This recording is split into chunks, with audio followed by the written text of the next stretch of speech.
Isang mapagpalang araw po sa ating lahat. Magandang araw at gabi po dyan sa mga silent viewers at solid supporters ng EDC.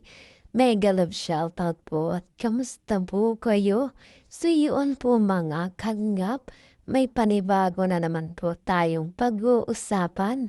Papa Eds may binawi kay Beyonce. Ano po kaya ito? At Beyonce na bigla sa sinabi ni Papa Eds. Papa Eds natin may inamin na kay Beyonce. So yan po ang ating pag-uusapan maya-maya na lamang. Pero bago po yan, kung bago ka pa lang po sa aking munting YouTube channel, pa-like, share, and subscribe naman po at pakipindot na rin po na notification bell para lagi po kayong updated sa aking i-upload na video. At paalala rin po, bago po tayo magbigay ng ating mga komento at opinion, itapusin po muna natin ang kabuuan ng video. Nang sa ganun nga po, iakma po ang ating i-comment mga kalingap. At lagi ko rin na pong paalala sa inyo patuloy po nating suportahan ang mag-ama na matubang. Napakaganda nga po yung ipinapakita nila sa atin, mga pagbibigay saya at tulong sa ating mga kababayan. Suportahan po natin at i-marathon mga kaningap. Nang sa ganun nga po marami pa po silang matulungan. Lalong-lalo na nga po dyan, yung mga kapos sa pangailangan maginga po nila. At syempre, huwag din po nating kalimutang suportahan ang kanilang may bahay. Walang iba kundi sina Ate Edna Vlogs at Jackie Tafia. Huwag po sana tayong magsasawang sumuporta, mga kalingap. So yan, balik po tayo sa ating pag-uusapan o tatalakayin ngayong araw. Papa Eds may binawi kay Beyonce. Ano kaya ito mga kalingap? Beyonce na bigla sa sinabi ni Papa Eds at Papa Eds natin may inamin na rin kay Beyonce.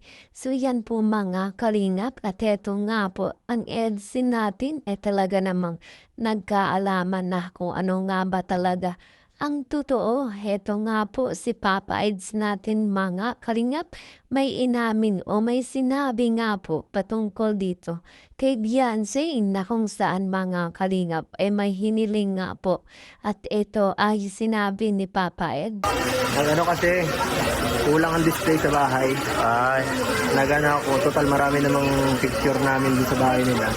Naghingi ako ng kahit isa para pan-display kasi po, picture ko yung meron doon na isa lang ay. Wala kayong picture, dalawa. At least meron kami isa. Sige, dalhan kita. Sabihin ko. Pero alam na niya? Sige. Sekreto. Eto. Dalhin ko na lang? Sige. Tapos na andun kay Ate Ga. Yan na guys, pauwi na sila Edo. Siya pa maghatid doon kay Nadara sa kasi ko si Beyonce.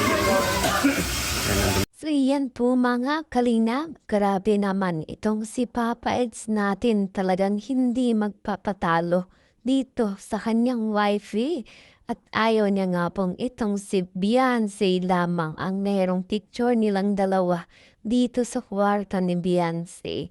At syempre, gusto rin po ni Papa Eds na meron silang picture ni Beyonce sa kanyang bagong pinagawang kwarto.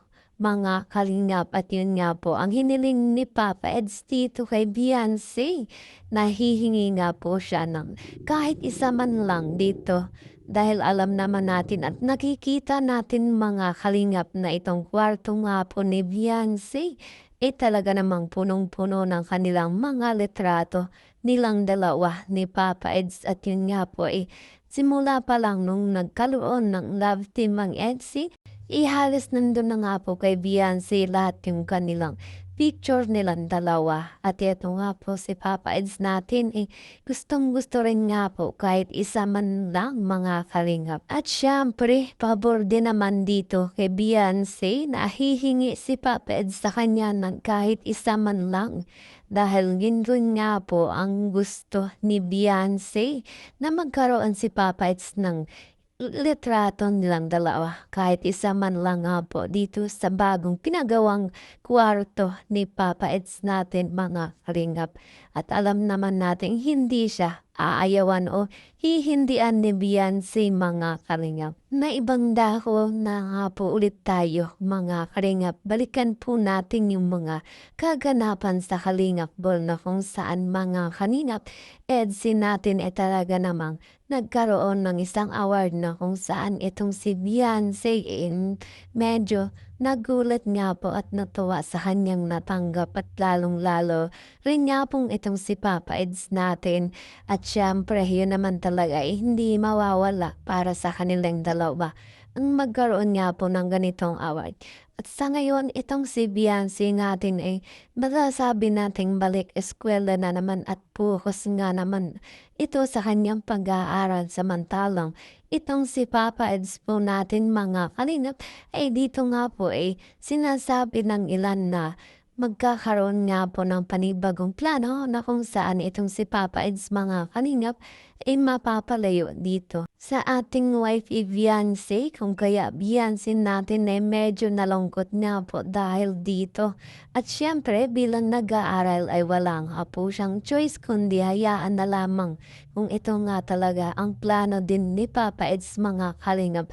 At dahil siya nga po mag-aaral at gusto niya rin nga pong makapagtapos makakuha ng magandang trabaho mga kalingap, nang sa ganun mas lalo pa siyang makapagbigay ng tulong sa kanyang pamilya at mapag-aral niya rin ang kanyang mga kapatid mga kalingap. At hindi rin naman tatagal itong si Papa Eds natin muli din naman silang magkasama nitong ni Beyonce na kung saan tutuloy pa rin nga po ang kanilang love team.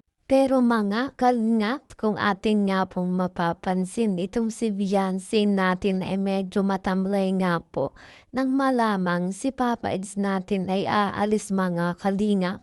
Kung ano man nga po ang plano ni Papa Eds na itong si Beyonce natin ay support nga po dito sa kanyang hobby. Kung kaya mga kalingap, ipatuloy din nating suportahan itong si Papa Eds natin na kung saan mga kalingap may panibagong journey na naman tatahakin. Sa ngayon, yan nga po ang aking update patungkol nga po sa Edsy na kung saan Papa Eds may pinawi kay Beyonce. At Beyonce natin na bigla sa sinabi ni Papa Eds. Papa Eds may inamin na nga po kay Beyonce. Siyan po mga kalingap ang aking update ngayong araw. At kung nagustuhan mo nga po ang aking video, ipasupport naman at panoorin ang aking susunod na update.